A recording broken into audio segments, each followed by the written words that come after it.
Hey guys, Brian delivers you the goods here, returning to you tonight for a album review for the next album review I said I was going to do for the long-awaited LOLO, Falling for Robots and Wishing I Was One record that I finally got a chance to listen to for all 15 songs.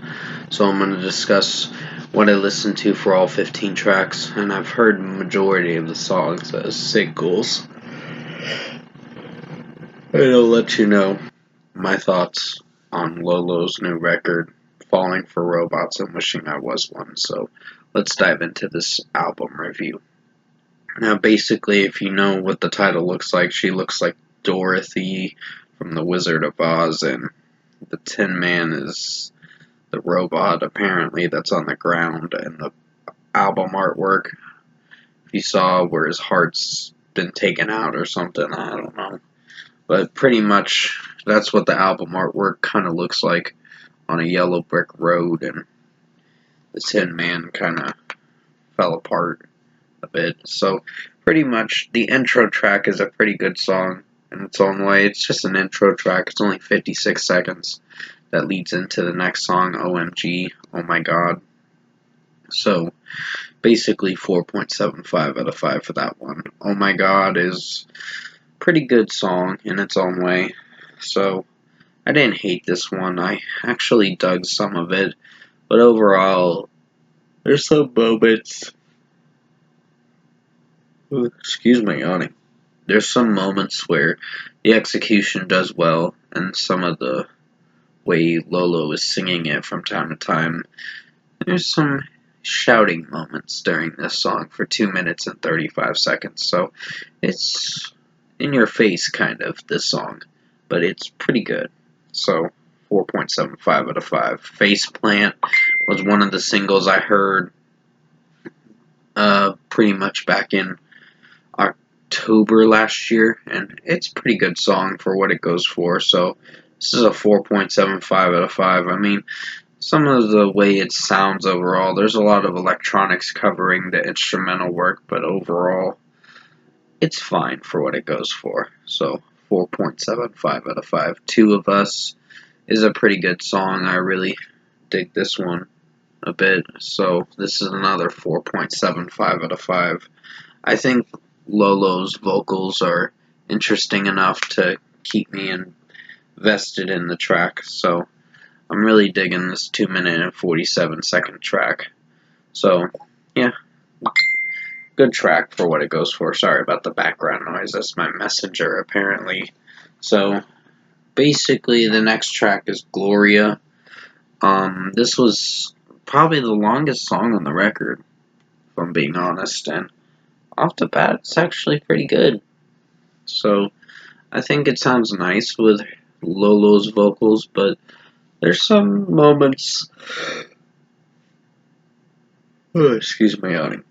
There's some moments where I think Lolo's vocals do have potential, but kind of squander in a few areas in the song with her vocal performance. So overall, it's a pretty good song, but I'd have to give it a 4.75 out of 5. It's still pretty good for what it went for.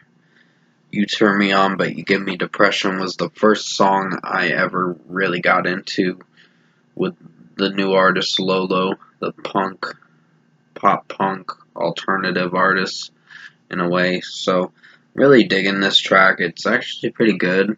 I really like this track for how it sounds, and overall, I think she put out a pretty good song for this one. So, 5 out of 5.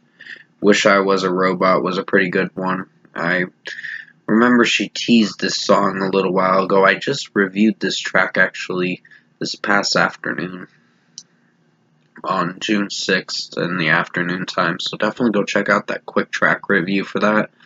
So basically, I really dug this track. Sounds good with Lolo's vocals, and off the bat, it's a pretty strong track, and for almost a 3-minute song, pretty invested in this one. So really dig it. 4 points or 5 out of 5. Hot Girls in Hell was actually pretty good in its own way. I think the beginning was a little slow, but it does pick up through the rest of the track, and it's pretty strong for what it goes for, but not one of the strong tracks for the record, but not a personal favorite, but still 4.75 out of 5. Thoughts from the shower. Excuse my yawning. I've been yawning a lot in this video because it's like it's already 2 a.m. and I gotta get this review done, get it out to you guys, and then I'm going to bed. So, yeah. Pretty much Thoughts from the Shower is a pretty good song. She kind of was sexualizing herself in a way in this track, and honestly, that's how I presume it's what it's about, but honestly, the track had nice acoustic work, and she sounded really good vocally in this track, so 4.75 out of 5. Poser's another strong track that I enjoyed, and I'd give it a 5 out of 5. Sounds really nice with how she's singing it, and overall, the lyrics kind of explain about an ex she's talking about, and made the song about her ex-boyfriend in a way. So basically, this is a 5 out of 5. Still enjoyed the track, and still pretty much a hit to me to this day. Snow in Berlin was another song. I never listened to it, but I did listen to it as of now. Keep in mind, she dropped like 10 songs for this record before the album came out. Well, 9 technically, because Wish I Was a Robot. Excuse me.